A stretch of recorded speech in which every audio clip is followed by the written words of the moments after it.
دوائے شافی ترجمہ الجواب الکافی لمن سأل عن دواء الشافی مصنف شیخ الاسلام امام محمد بن ابی بکر ابن القیم الجوزیہ 691 ہجری تا 751 ہجری مترجم ابوالعلا محمد اسماعیل گودھروی متوفی 1383 ہجری تصحیح اور تحقیق مولانا سید عبد القدوس ہاشمی ادارہ تحقیقات اسلامی اسلام آباد پاکستان فصل 4 اجابت دعا کے خاص اوقات کسی مقصد کے لیے جب دعا کے ساتھ حضور قلب اور جمعیت خاطر موجود ہو اور اجابت دعا کے 6 خاص اوقات میں سے کوئی وقت بھی پایا جائے تو دعا ضرور قبول ہوتی ہے، اور وہ 6 اوقات یہ ہیں: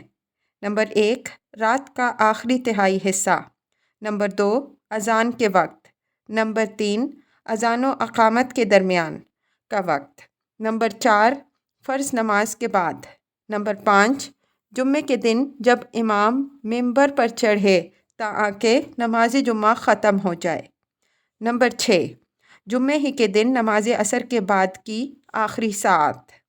ان اوقات کے ساتھ ساتھ قلبی خضوع و خشوع ضروری ہے اور بارگاہ رب العالمین میں عجز و انکسار، ذلت و خاکساری، تضرع اور الحاح اور رقت قلب بھی، اور دعا کرنے والے کا رخ قبلے کی طرف ہو، کامل طہارت کے ساتھ ہو، اپنے دونوں ہاتھ بارگاہ الہی میں اٹھائے اور سب سے پہلے اللہ تعالیٰ کی حمد و ثنا بجا لائے۔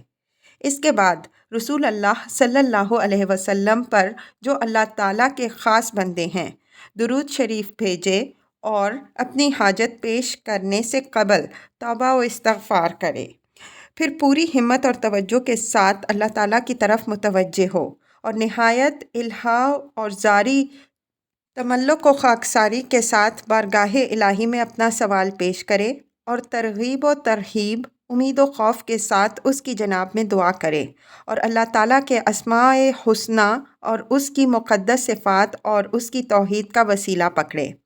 دعا سے پہلے کچھ صدقہ و خیرات کرے تو امید ہے کہ یہ دعا مسترد نہ ہوگی، خصوصاً جب کہ وہ دعائیں پڑھی جائیں جن کے بارے میں رسول اللہ صلی اللہ علیہ وسلم کا ارشاد ہے کہ ان کے قبول ہونے کی امید کی جا سکتی ہے، یا وہ دعائیں پڑھی جائیں جن میں اسم اعظم موجود ہے۔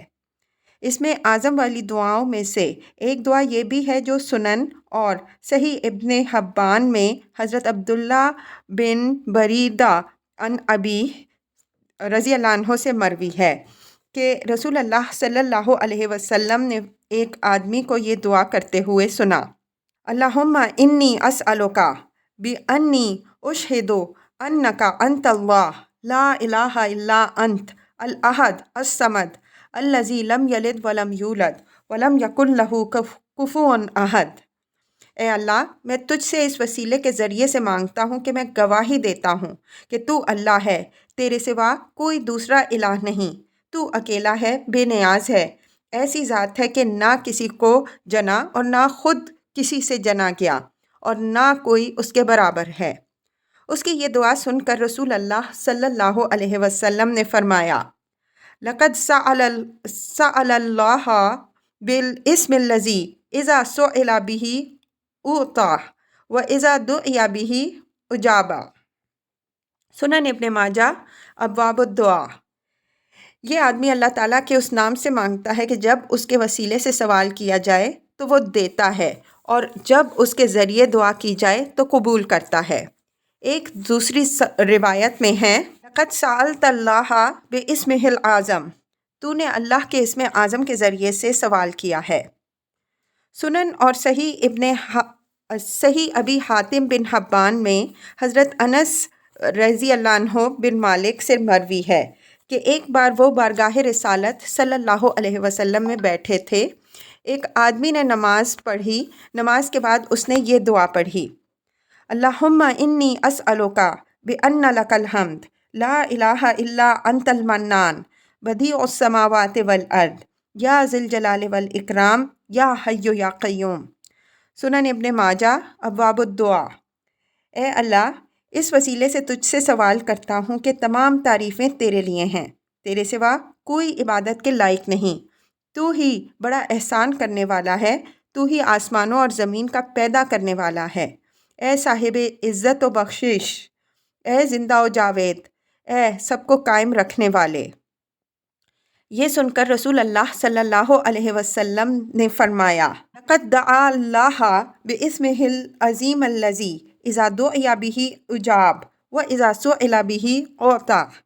سنن ابن ماجہ، ابواب الدعا۔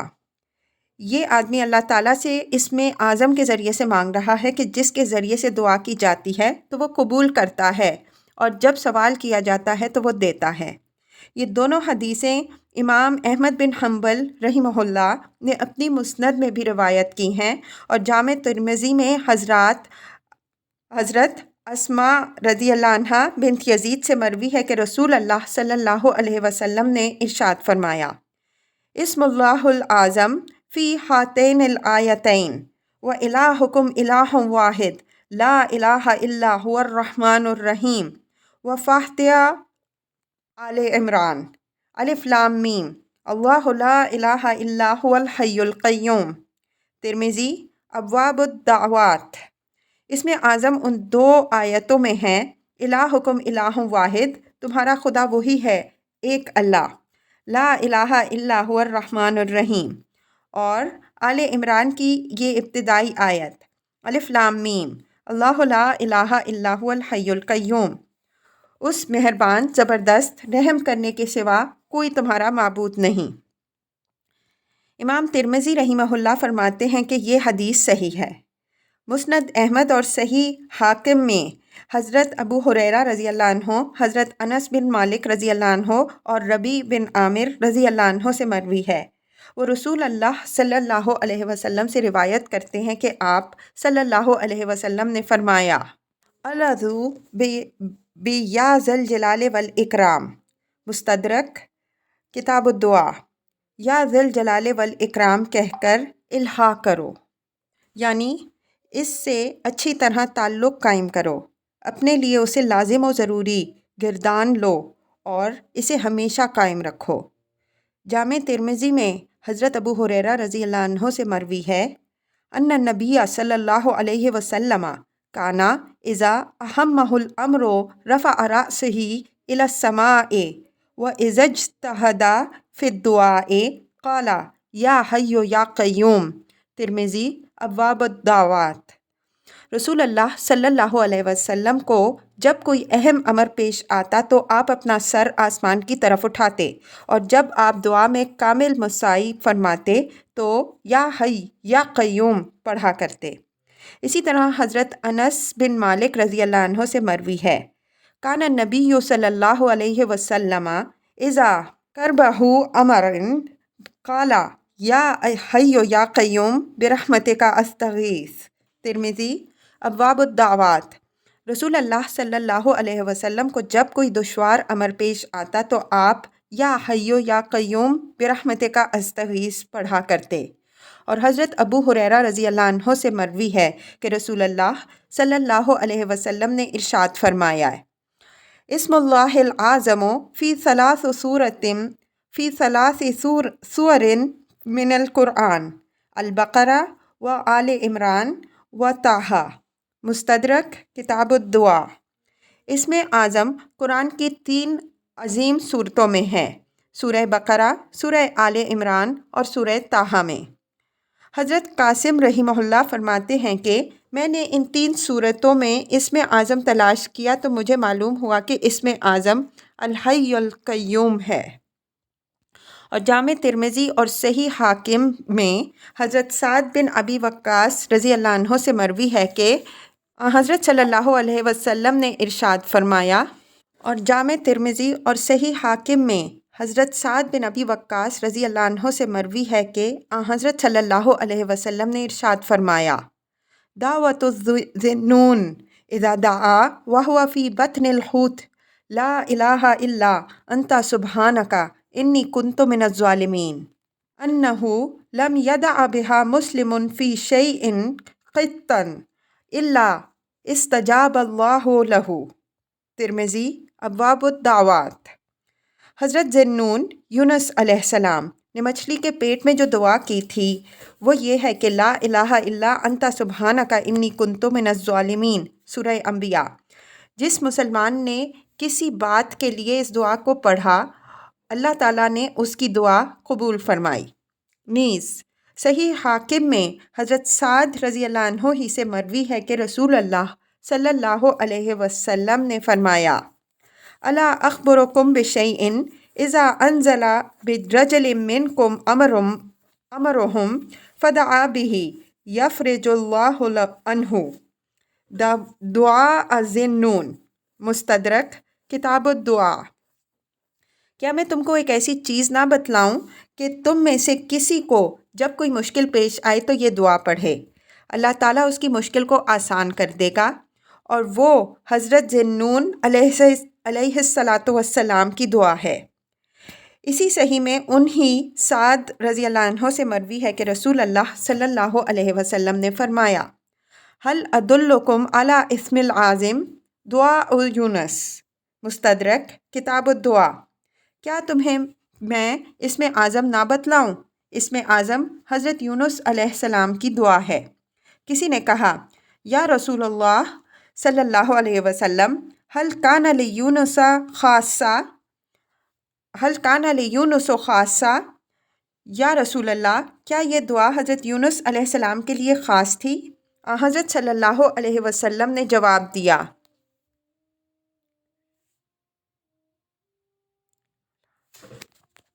الا تسمعوا قوله تعالی فاستجبنا ونجیناہ من الغم وکذالک ننجی المؤمنین ایما مسلم دعا بہا فی مرضہ 40 مرۃ فمات فی مرضہ ذالک اعطی اجر الشہید وان بریء مغفور اللہ، المستدرک کتاب الدعا۔ کیا تم نے اللہ تعالیٰ کا یہ ارشاد نہیں سنا؟ ہم نے یونس علیہ السلام کی دعا قبول کی اور اسے ہم نے غم سے نجات دی، اور ہم ایمان لانے والوں کو اسی طرح نجات دیتے رہیں گے۔ بس جو مسلمان اپنی بیماری میں یہ آیت 40 مرتبہ پڑھے گا، اگر وہ اس بیماری میں مر گیا تو اسے شہید کا اجر دیا جائے گا، اور اگر شفا یاب ہو گیا تو اس کے سارے گناہ بخش دیے جائیں گے۔ اور صحیحین میں حضرت ابن عباس رضی اللہ عنہ سے مروی ہے ان رسول اللہ صلی اللہ علیہ وسلم کان یقول عند الکرب لا الہ الا اللہ العزیز الحلیم، لا الہ الا اللہ رب العرش العظیم، لا الہ الا اللہ رب السماوات والارض رب العرش الکریم۔ بخاری کتب الدعوات۔ رسول اللہ صلی اللہ علیہ وسلم بے چینی کے وقت یہ دعا پڑھا کرتے تھے، لا الہ الا اللہ العزیز عظیم الحلیم، لا الہ الا اللہ رب العرش العظیم، لا الہ الا اللہ رب السماوات والارض رب العرش الکریم۔ حضرت علی بن ابی طالب رضی اللہ عنہ سے مروی ہے کہ علمنی رسول اللہ صلی اللہ علیہ وسلم اذا نزل کرب ان اقول لا الہ الا اللہ الحلیم الکریم سبحان اللہ و تبارک اللہ رب العرش العظیم والحمد للہ رب العالمین۔ مسند احمد۔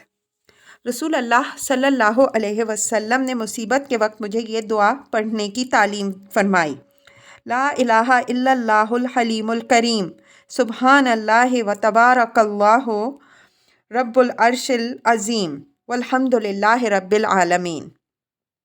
نیز اسی مسند امام احمد میں حضرت عبداللہ بن مسعود رضی اللہ عنہ سے مروی ہے کہ حضرت صلی اللہ علیہ وسلم نے ارشاد فرمایا ما اصاب احد قط ہم ولا حزن فقال اللہم انی عبدک ابن امتک ناصیتی بیدک ماض فی حکمک عدل فی قضائک اسألک اللہم بکل اسم ہو لک سمیت بہ نفسک او علمتہ احدا من خلقک او انزلتہ فی کتابک او استأثرت بہ فی علم الغیب عندک ان تجعل القرآن العظیم ربیع قلوبنا، ان تجعل القرآن العظیم ربیع قلبی ونور صدری وجلاء حزنی وذہاب ہمی وغمی الا اذهب اللہ ہمہ وحزنہ او ابدل لہ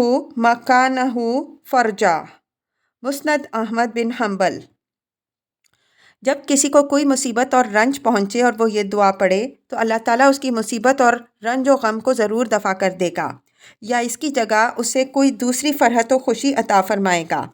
اللہم انی عبدک ابن عبدک ابن امتک ناصیتی بیدک ماضٍ فی حکمک عدل فی قضائک اسألک اللہم بکل اسم ہو لک سمیت بہ نفسک او علمتہ احدا من خلقک او استأثرت بہ فی علم الغیب عندک ان تجعل القرآن ربیع قلبی ونور صدری وجلاء حزنی وذہاب ہمی وغمی۔ کسی نے کہا یا رسول اللہ صلی اللہ علیہ وسلم، کیا ہم اسے یاد نہ کر لیں؟ آپ صلی اللہ علیہ وسلم نے فرمایا بل ینبغی لمن سمعها ان یتعلمها، بلکہ جو آدمی بھی اس دعا کو سنے اسے چاہیے کہ یاد کر لے۔ اور حضرت ابن مسعود رضی اللہ عنہ فرماتے ہیں ما قرب نبی من الانبیاء الا استغاث بالتسبیح۔ انبیاء کرام علیہم السلام میں سے جس پیغمبر کو کوئی بے چینی ہوئی اس نے تسبیح سبحان اللہ کے ذریعے سے اللہ سے فریاد کی۔ اور کتاب مجانین میں ابن ابی الدنیا نے حسن بصری سے بسلسلہ دعا یہ قصہ بیان کیا ہے کہ انصار صحابہ رضی اللہ عنہم میں ابو مغلق نامی صحابی بہت بڑے تاجر تھے، اپنے اور دوسروں کے مال لے کر تجارت کیا کرتے تھے، عبادت گزار اور پرہیزگار تھے۔ ایک مرتبہ انہوں نے سفر کیا اور دوران سفر میں ایک مسلح ڈاکو سے پالا پڑا۔ ڈاکو نے انہیں کہا جو کچھ تمہارے پاس ہے یہاں رکھ دو، میں تمہیں قتل کرتا ہوں۔ ابو مغلق انصاری رضی اللہ عنہ نے کہا کیا تم مجھے قتل ہی کرنا چاہتے ہو؟ اگر صرف مال چاہتے ہو تو یہ مال ہے، لے لو اور مجھے چھوڑ دو۔ ڈاکو نے کہا یہ مال تو اب میرا ہو ہی چکا ہے، میں تمہیں قتل بھی ضرور کروں گا۔ ابو مغلق انصاری رضی اللہ عنہ بولے اگر مجھے تم چھوڑ نہیں سکتے تو مجھے اتنی مہلت دے دو کہ میں 4 رکعت نماز پڑھ لوں۔ ڈاکو نے کہا اچھا تم جتنی نماز پڑھنا چاہو پڑھ لو۔ ابو مغلق انصاری رضی اللہ عنہ نے وضو کیا اور 4 رکعت نماز پڑھی۔ نماز کے آخری سجدے میں انہوں نے یہ دعا پڑھی یا ودود یا ذی العرش المجید یا فعال لما یرید اسألک بعزتک الذی لا یرام وبملکک الذی لا یضام وبنورک الذی ملأ ارکان عرشک ان تکفینی شر ھذا اللص یا مغیث اغثنی یا مغیث اغثنی یا مغیث اغثنی۔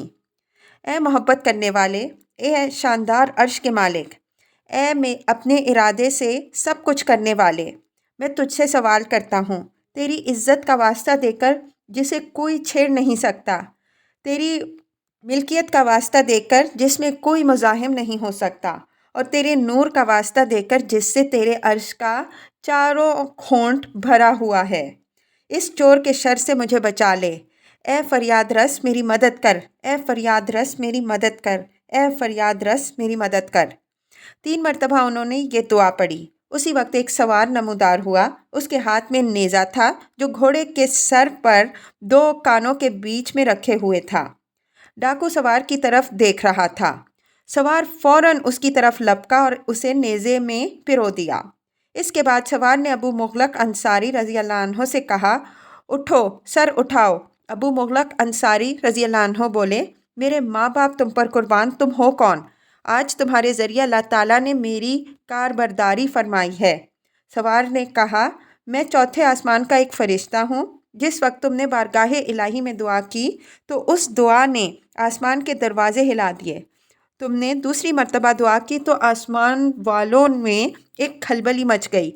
تیسری مرتبہ دعا کی تو مجھے حکم ہوا کہ یہ ستم رسیدہ آدمی کی دعا ہے، بس میں نے بارگاہ الہی میں درخواست کی کہ اس کام پر مجھے مامور کیا جائے، چنانچہ میں تمہاری مدد کے لیے یہاں پہنچا ہوں۔ حضرت حسن بصری رحمہ اللہ کہتے ہیں جو شخص وضو کر کے 4 رکعت نماز پڑھے اور مذکورہ دعا پڑھے تو اس کی دعا ضرور قبول ہوتی ہے۔ وہ ستم رسیدہ ہو یا نہ ہو۔ فصل پنجم، قبولیت دعا کے اسباب۔ بعض لوگوں کی دعا بسا اوقات بہت جلد قبول ہو جاتی ہے کیونکہ وہ سخت ضرورت مند ہوتے ہیں۔ ضرورت ان کے اندر اضطرابی کیفیت پیدا کر دیتی ہے اور کامل اضطراب کے ساتھ وہ اللہ تعالیٰ کی جناب میں متوجہ ہو جاتے ہیں، یا یہ کہ دعا کرنے سے پیشتر دعا کرنے والے سے کوئی بڑی نیکی وجود میں آ چکی ہوتی ہے، یا اس قسم کی کوئی اور بھلائی جس سے اللہ تعالیٰ کی بارگاہ میں اس کی دعا جلد قبول ہو جاتی ہے۔ یہ دراصل اس کی نیکی کا صلہ ہوتا ہے، یا دعا کسی ایسے وقت میں کی گئی ہوتی ہے کہ وہ اجابت دعا کا وقت تھا، یا اس قسم کا کوئی اور سبب موجود ہوتا ہے جس کی وجہ سے اس کی دعا بہت جلد قبول ہو جاتی ہے۔ یہ دیکھ کر بعض لوگ یہ گمان کرنے لگتے ہیں کہ اجابت دعا کا سبب صرف دعا کے الفاظ اور کلمات ہیں۔ وہ ان الفاظ و کلمات ہی پر تکیہ کر لیتے ہیں اور ان اسباب اور باتوں کو چھوڑ دیتے ہیں جن کی وجہ سے اس کی دعا قبول ہوئی تھی۔ اس کی مثال بھی عینیہ ایسی ہے کہ کوئی شخص ایک مفید دوا کسی مناسب وقت اور مناسب موقع پر استعمال کرتا ہے، وہ اس کے لیے مفید ثابت ہوتی ہے۔ دیکھنے والا سمجھتا ہے کہ صرف اس دوا کے استعمال سے اسے شفا ملی ہے، کسی دوسرے سبب کی ضرورت نہیں ہے، لیکن یہ قطعاً غلط ہے۔ دعا کے افادے کے لیے دوا کے علاوہ دیگر امور کی بھی ضرورت ہوتی ہے۔ بہت سے لوگ اس غلط فہمی کا شکار ہوتے ہیں، اور اس قسم کی غلط فہمیوں میں سے ایک زبردست غلط فہمی یہ ہے کہ کوئی شخص اپنی اضطرابی کیفیت کے ساتھ کسی قبر پر پہنچتا ہے اور وہاں پہنچ کر بارگاہ الہی میں مضطربانہ حالت میں دعا کرتا ہے، روتا ہے اور گڑ گڑاتا ہے۔ اس کی مضطربانہ حالت کی بنا پر اس کی دعا قبول ہو جاتی ہے۔ جاہل لوگ یہ سمجھنے لگتے ہیں کہ مقبولیت دعا کا سبب اور راز یہ قبر ہے، حالانکہ ان کا یہ سمجھنا سراسر غلط ہے۔ مقبولیت دعا کا سبب اور راز اس کا اضطراب اور بارگاہ الہی میں اس کی مضطربانہ التجا اور اس کے عجز و انکسار ہے۔ اگر یہی باتیں اس سے کسی مسجد میں سرزد ہوتیں تو زیادہ بہتر تھا، اور اللہ تعالیٰ کے نزدیک یہ پسندیدہ تر بات ہوتی۔ فصل 6، دعا اور تعوذات۔ دعا اور تعوذات اللہ سے پناہ چاہنا اسلحے کی مانند ہے، اور اسلحہ بھی صرف تیز دھار نہیں بلکہ مع سپاہی۔ خنجر اور تلوار تیز دھار ہوں اور ان میں کوئی نقص نہ ہو، نیز بازو بھی قوی اور مضبوط ہوں گے اور کوئی رکاوٹ بھی نہ ہوگی، تو اس سے دشمن کا کام ضرور تمام ہو جائے گا۔ ان باتوں میں سے اگر کوئی ایک بات بھی مفقود ہوگی تو ہتھیار یقیناً ناکام ہوگا۔ ہتھیار کی عمدگی اور تیزی کا کوئی اثر مرتب نہ ہوگا۔ دعا فی نفس ہی اچھی نہیں ہے، یا دعا کرنے والے کا دل اور زبان یا ایک نہیں یا متوجہ نہیں، یا اجابت دعا میں کوئی دوسری چیز مانے ہے تو یقیناً دعا کا اثر نہ ہوگا۔